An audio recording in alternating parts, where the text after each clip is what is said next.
மாம்பழம் கிடைக்கலங்கிறதுக்காக கோச்சின் போய் எங்கேயோ போய் நின்னுட்டாரு. அவர்கிட்ட நம்ம கஷ்டத்தை சொன்னா அவருக்கு எங்க இங்க புரிய போகுது. முருகர்லாம் வேணாங்க, நான் பெருமாளையே பிடிச்சிக்கிறேன், பெருமாள் நினைச்சேன். அப்போ நான் ஒரு சீரியல் பண்ணிட்டு இருந்தேன்.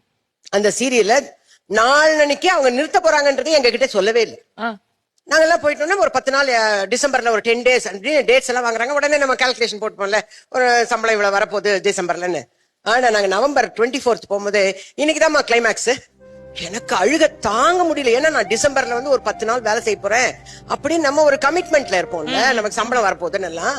இவங்க திடீர்னு ஊத்தி முடிட்டாங்க. நான் போய் உட்கார்ந்து அழுறேன். ஐயோ என்ன காயத்ரி இந்த மாதிரி சீரியல் முடிக்கிறாங்களாமே, இன்னைக்குதான் கிளைமேக்ஸ் ஆமன்னு சொல்லி அழும்போது, அப்ப அங்க ப்ரொடக்ஷன்ல ஒரு அக்காலாம் இருப்பாங்கல்ல, அம்மா கவலைப்படாதீங்க, இங்க பக்கத்துல சிறுவாபுரி முருகன் கோயில் இருக்கு, அங்க நீங்க வேண்டிக்கங்கம்மா, வேலை எல்லாம் கிடைக்கும். ஃபர்ஸ்ட் டைம் அந்த கோயில் போற சரியான மழை, அது பாதையே தெரியாத அளவுக்கு இருக்கு. போய் இறங்கின, மழைங்கிறனால கூட்டம் இல்ல கோவில். போன உள்ள போய் நின்னம்மா, அலங்காரத்துல இருந்த முருகரை பார்த்த உடனே வேல்முருகன் சொன்ன மாதிரி அழற. அது இந்த நிமிஷம் வரல என்னால அந்த அழுகையை நிறுத்த முடியல.